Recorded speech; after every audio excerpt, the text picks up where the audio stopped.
Hey, it's Amy Shaw here.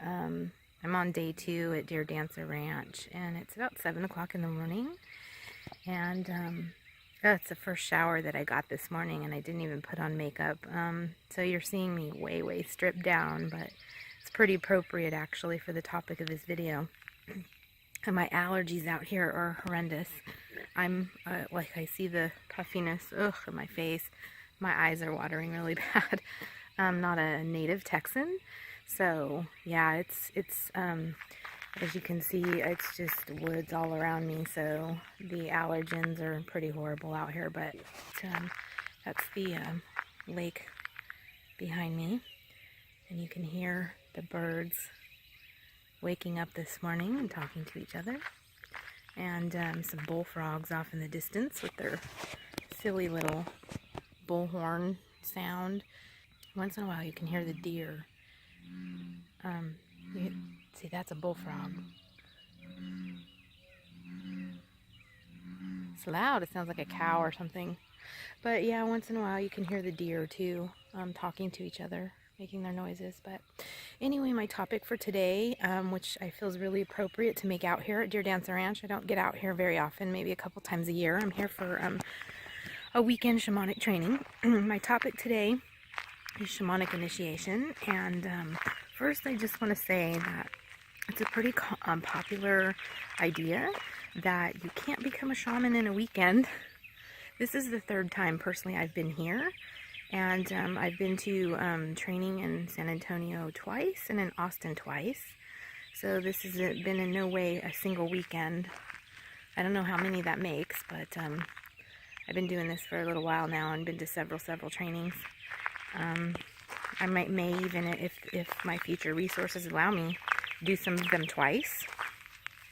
So it is, to me, although it's not a requirement to being in shamanic practice that you do training, it definitely helps not only provide a context, but a community, and that's very important.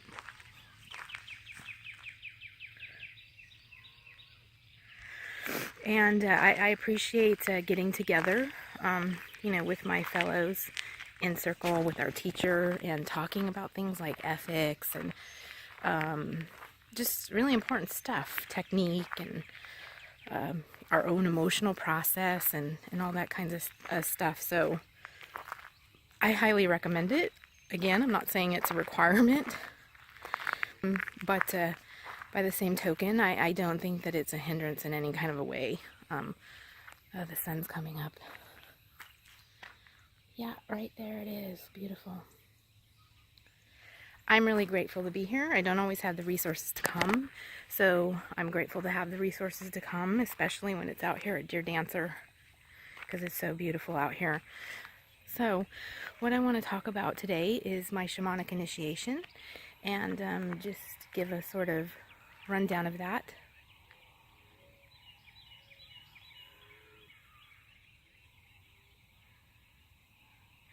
You can hear that sort of kind of mooing sound in the background. I don't know if you can. I can hear it. It's a little bit in the distance, but I believe those are the deer. There's no cows here. There's deer and bison, and then whatever other wild animals. I saw an armadillo last night. It's the first time I've seen an armadillo in the wild. I always see them smashed on the side of the road, so I was pretty excited about that, silly as that is. But we've seen snakes and all kinds of cool things here. But the reason I want to talk about my Shamanic Initiation is because I recently did a video on snake medicine with my very dear friend Patrick John Coleman and another shaman in Australia, Perry Tarrick. And in that video, Patrick asked me what I had transmuted in my life, and the question kind of came at me. I wasn't prepared to answer it, and it's so much. Like I couldn't even grab in that instant onto one thing to talk about, because it's such an integral part of the shamanic process is transmutation, at least in my process. And I've been doing it since I was a baby, really. So I wanted to spend some time to talk about my own personal shamanic initiation and give some insight into that. So I won't go into a lot of details of my childhood, but just to say that my memory goes back to my first birthday, believe it or not. my granddaughter's very much like me. She's 5 now, and she has memories of things she talks about when she was just a year old. So I don't know what that is, but yeah, my memory goes back to being a year old when my parents were still together. They divorced when I was 2. So let's just say I had a very, very traumatic childhood. I won't go into the details of that, specifically because sometimes it's better to unimagine things than to imagine them. And, even putting the ideas and thoughts in your head can, trauma's like a contagion. And me sharing in detail some of the things that I went through, because they were very traumatic and very horrific, almost unutterable, really, to tell you the truth. And then it puts those thoughts and stuff in your mind, and I don't want to do that. But let's just say it was very traumatic, and so because of that, I was initiated into darkness. Yes, that's a real thing. Believe me, it's my life. I've lived it. It's a real thing. So being initiated into darkness, as a very young child, part of survival, I would say, is developing your, what I will call, psychic skills fast. I had to stay alive, in essence. Stay quiet, stay out of the way, know when it was okay to step forward and get my needs met, and know when it wasn't, when I needed to slink back and become invisible, really. And so very early on, I developed very keen psychic gifts, being able to read people, understand what was happening, on a different level. And so, initiated into darkness, and that's where that sort of psychic gift set has come from, and I've had it really my entire life. I would say my first quote-unquote awakening was in that period of time when you sort of transition from that childhood cartoon mind into the adolescent mind, right? If you've remember experiencing that, if you remember experiencing that transition, then you remember what that's like. It's like all of a sudden you wake up and you start having philosophical thoughts and more abstract thought processes, and you start wondering, what am I supposed to do here on earth? Why am I here? And you just sort of wake up. Now, I haven't heard too many people really talk about that process, so I don't know if it's just unique to me that I was incredibly conscious through it. Like, I really connected with, oh, I'm awake now. I started writing poetry. I started writing philosophical essays at 10, 11 years old, and just really connecting to this more awake self. And that really allowed me to put these gifts, these psychic gifts that I had developed, into a different context. Before, it was just survival and sort of automatic. I didn't even know that it was peculiar or that it was something that other people hadn't developed yet. I just was like a second nature to me. And then when I went for that first awakening into the adolescent mind, that's when I became more aware, that I was different, that other people couldn't necessarily see the things that I saw. So I started, at maybe 12 and 13, I started actually studying the cult. So I was into the cult. I started reading tarot and Gong Hee Fat Choi, and I was messing around with the Ouija board and all kinds of stuff like that. And then, as I said, because I had such a traumatic childhood, it's pretty much evidence of the fact that I started having sex when I was 13 with a 21-year-old man. I thought I was in love with him. He said he was in love with me. All this stuff happened. I got kicked out of the house. I mean, it's just a lot of stuff, like this and that and this and that, and very unstable life. Huge amount of abandonment in my life. I mean, huge amount. Virtually every adult figure that's ever been in my life has abandoned me emotionally. So I went through all this, instability and shuffling back and forth and this and that and the other thing, and just really horrendous traumas and abuses and all kinds of stuff. So I ended up ultimately marrying that man when I was 15, and he was 24. And once again, very, very serious spiritual battle. He was an addict, an alcoholic, very abusive. So I went through a lot of stuff with him. In 9 years we were married, and I had 3 biological children with him, 3 children that are biologically his children. So I would say, like, my first son I had when I was 16, my daughter I had when I was 19, and my third child, my youngest son, I had when I was 22. And my youngest child has autism. He's been diagnosed autism spectrum disorder. He also has chromosomal abnormalities that they say are not genetic. They're not. They're actually not genetic abnormalities.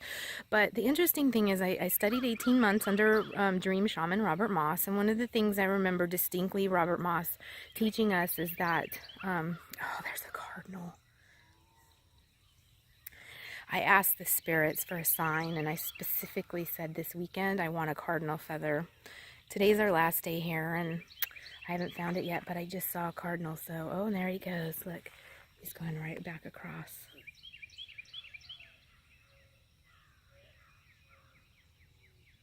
Going across the pond there. Gorgeous. They're so pretty, vibrant red. Anyway, Robert Moss, one of the things he said is that the indigenous, I think the Aboriginal people, maybe it was, have a belief that you should really, when you're pregnant, you should really pay attention to what's going on, particularly towards the end of your pregnancy, because any significant event that occurs could signify that that's the moment that that infant, that the soul is entering into that infant's body, and it's no wonder. That he says that. I think that there's truth to that, because when I was pregnant with my third child, the one that has autism, I had a spiritual awakening. At the time, I was going to church. I was a Christian. I'm not really actually a Christian even yet. I was just attending church. My ex-husband, of all people, it's so ironic how this works, right? He told me, oh, maybe you should start going to church. And I'm like, yeah, you, okay, Mr. Drug Addict, abusive over here, telling me I should go to church, right? But I was desperate. I was in so much pain, psychologically, and just abandonment, and I was hurting.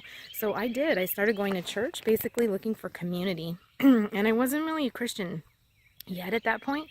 I would sit in the pews and listen to the pastor, and I would be like really resistant and sort of angry, like, I can't believe he's saying that. And I saw it very like discriminatory, and I remember him talking against the Native Americans, saying how they're like polytheistic, how they have many gods and they worship nature. And I remember I was angry about that, like, you don't know what you're talking about, and so I would sit there in the pews, but I was resistant in my mind, yet I still kept going. I still felt compelled to go.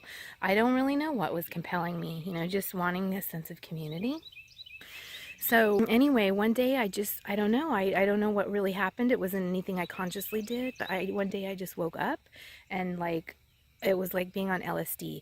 Like, all the colors were brighter. I went to church, and all of a sudden the Bible stories like came alive, and they were like speaking to me personally, and they took on this very deep metaphysical quality, and I could understand the metaphors as being more than just these stupid metaphors, but like personally to myself. And I call it an awakening, because really that's what it was. It was an awakening. I just became awake, and understood things from a different sort of dimension, I guess. I don't really even know. But yeah, that happened to me when I was pregnant with my third son, the one with autism. So, and I don't know. I can't really even tell you that it was something that I did intentionally to trigger that. It wasn't like I went out and did ayahuasca or did LSD. I did psychedelics when I was younger. In fact, when I was 14, I had an incident with peyote. I won't talk about that here. It was in a more ritualistic, with an actual Native American. We just sort of fell into the experience. I grew up in the Joshua Tree area, and so it wasn't hard to fall into those kind of peculiar experiences. It's a quirky place with quirky people. And so I did have that experience, but I can't even say that it was anything like really specifically that I did to cause the awakening. I woke up and it happened. And then the third kind of awakening I had was a much slower process. It was after I came out of the Christian church. I spent maybe 10 years or so in Christianity, and I came out of the church for a whole bunch of reasons that I won't really get into here, but I went back to school and I took the prerequisites to get into the nursing program. So anatomy, physiology, pathophysiology, microbiology, chemistry, all that good stuff. And it was through that that I really began to waken up to the fact that we really are truly energetic light beings. Studying the micro universe, was just amazing. It was mind blowing to me. How we're magnetic and just all that stuff. And it really opened my mind, and I started seeing an energy healer, not Reiki, Barbara Brennan, a School of Healing. I started seeing her. I was taking my son to her because he was going through some stuff at the time too. And I just became more and more open. All this stuff, it just sort of converged together into this stream that awakened my consciousness again for, I would say, like a third time into a more, that's led me to where I am now. Now, I've heard recently people say that you don't have to experience the shamanic death to be a shaman, and I've never met one that hasn't. I'm not an authentic, genuine shaman anyways. I've shared before that I'm a student of the School for Modern Soul Science, and they have a shamanic archetype workbook. In that workbook, he breaks down 25 facets of the shamanic archetype, and the central facet, the one thing that all shamans, shamanic types, people embodying the shamanic archetype at different levels and different magnitudes, the one thing that they all have in common is what is called twice born, and that is the shamanic death. That's the experience of being born again, being new again, dying. Now, for some people, that looks like a one-time sudden thing. They might have a near-death experience. They might wake up and have a complete psychotic break. I mean, they can have a major accident or injuries or illness or all kinds of that stuff. For me, I would say the shamanic death has been over and over and over and over and over, and some people do experience it like that. Maybe like little micro deaths, but many, many, many, many, many, many of them. So it's more of a decaying process instead of like a sudden jolt. It's like a decay. I would say that's maybe a little bit more my experience of my shamanic death, because that's been occurring since I can remember. These sort of periods of what I would call snake medicine, the shedding, the dying, the ego dying over and over and over again. But by the same token, for me, they don't feel micro, they don't feel little, they feel very significant. When I go through that shamanic death, it's painful. It's just a lot of pain, a lot of existential pain, and it's very difficult to work through and to sort of transmute that. So when I say micro, I don't mean like it's so minor you don't notice it. I mean, for me, it's been very significant. I can't even imagine what it would be like to have like this jolting experience of the shamanic death. I don't know. Maybe I'm not the type of person that can withstand that, or I don't really know. It's just, I haven't had a real clear experience like that. It's just more been a continual process of dying, rebirth, dying, rebirth, dying, rebirth, over and over and over again. By the same token, as I've shared many times before, in 2003, when I was just 30 years old, I was diagnosed with stage 3C inflammatory breast cancer. In 2006, after 3 years of very aggressive treatment, chemotherapy, radiation, multiple surgeries, more chemotherapy, very, very aggressive treatment, I had a metastatic recurrence, so my cancer spread to distant organs. So I had to go through more treatment, and I'm still in treatment actually. 14 years I've been in treatment. So at this point, I've had no evidence of disease since 2007, but they say I'm incurable, and the reason why is because I've had all that treatment, everything imaginable, the best stuff that was out on the market, and my cancer metastasized even after all of that. So, they say there's no cure for cancer. The drugs that they have are not good enough yet to completely get rid of it. So they tell me eventually my body's going to become resistant to the drug that I'm on now, most likely, and then it most likely will show itself again, that it's still lurking around in my body. It's just at sub-detectable levels. I don't really know if I believe that. I'm just sharing that with you because that's basically the future I face. It's what the medical community tells me. But realistic to me, I haven't had evidence of disease since 2007, and here we are in 2017. So I've been 10 years with no evidence of disease. I still continue to do the treatment every 3 weeks, and so at this point it's sort of like this kind of thorn in my side, and I like to think of it in terms of, well, it's part of my shamanic path, and it's meant to sort of keep me humble and on the path, basically, at this point. So because of all of this thing, because of all these things that I've talked about, the wounded healer is one of the core facets for me. It's a big, big one.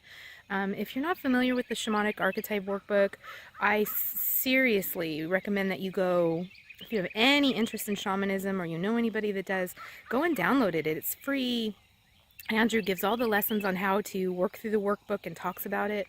All of that's free, and it's really helped me to understand that there's so many different types of shamans, and that people can be. I mean, I already knew this, but it really honed it in for me in terms of like the specific facets that people can express. And how that really is okay, because none of us are the same, even as human beings, shaman or not, none of us are the same. But it does really help to see the different expressions and the different gifts and skill sets and things that can come out of that. So if you have an opportunity, I really highly recommend downloading it and just scoring it for yourself, or even if you're you don't think you're shaman and you don't care about where you might score on the archetype. Just even having access to the information to understand the different facets and what those look like and how those translate into, personality and skill set is really, really valuable.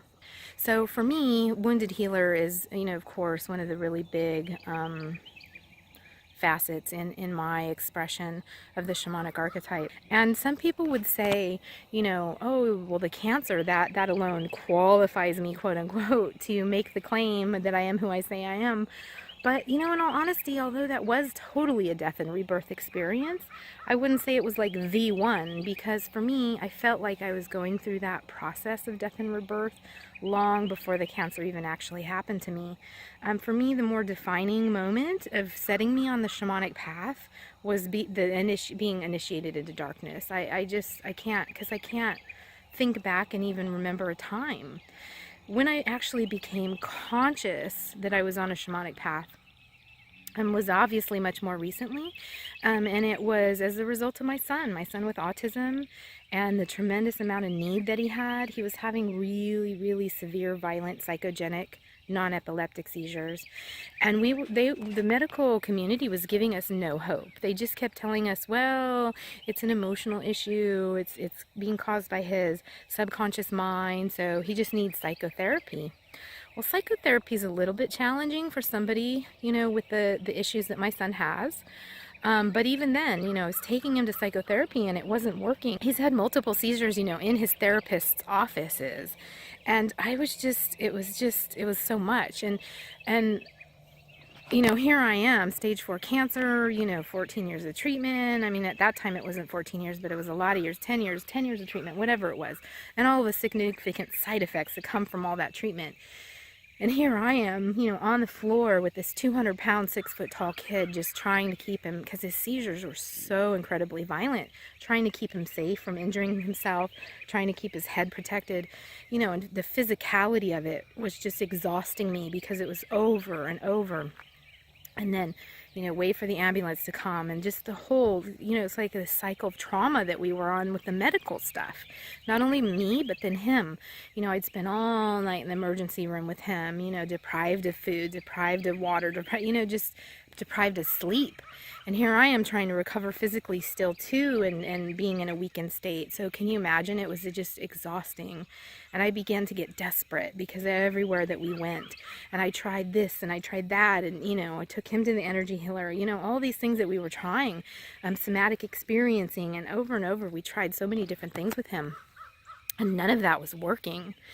And so one day I asked him, because I observed, once I was able to sort of get out of that fight or flight mode that initially happens, when someone's in medical crisis and you're like, your adrenaline's all, once I was able to like have enough experience with these seizures that I could take control of that process a little bit for myself and just sit back and observe the seizure, I started making notes in my mind of what I was observing and what was happening when he was having them. And one of the things I noticed is that his eyes were moving back and forth. Like sometimes they would be wide open and rolled up in his head, but most of the time they were closed and they would be moving back and forth, back and forth. When they were rolled up in his head, they would flutter. He would flutter, but when they weren't rolled back up in his head, they would go back and forth really fast, like underneath his eyelids, like an REM sleep, you know? And so I got curious about that. And then I asked him, you know, the next day, I was like, you know, where do you go when you're having a seizure? Do you have any conscious? Because up to that point, I would always ask him, you know, did you hear this? Did you hear that? Like during the seizure, like in the 3D reality. And he would always say no, like he's completely unconscious. Oh, I didn't know that happened. I didn't hear that. I didn't know that. And I believed him because he was completely unresponsive to any external stimuli for the most part. I mean, sometimes physical touch, you'd get some sort of physical stimulus response from him. But as far as the conscious, you know, cognitive response, none. I mean, you could yell at him, you could do all kinds of things, and he would just not even respond at all. So I already had asked him that, you know, like, what, do you remember this, that? And I knew that. But when I saw that, I thought, okay, where's he at? Where's his head at? So I asked him the next day, you know, I know that you're not present, you know, when you have a seizure, but where do you go? Is it like a dream? And then he's like, yeah, it's like a dream. And then he just, once he felt safe to start telling me what was happening, he just like busted open. And it was like, and this, and this, and this, and I saw this. And I really quickly realized, oh my God, this kid's like going out of his body and astral traveling, like, and the stuff that he's doing is it's not safe. So then I started sort of like seeking help in that aspect, like, okay, I need to find somebody that's like an expert at this, at consciousness and, you know, shamanism and altered consciousness and how to explore these alternative states of consciousness and safely so that he's not having a seizure. So I looked around and I couldn't find anybody. Like I went to local shamanic practitioners. I mean, I even went to an indigenous Native American shaman. I went all over, you know, looking for help, and nobody could help me. So I was desperate. I was like, you know, I always tell people, you know, when I talk about my story is that I had to become it. I had to become it. And so in some really strange way, my son and I believe we're soulmates. He and I have had many, many lives together. And I think, you know, he's definitely shaman too, no doubt in my mind.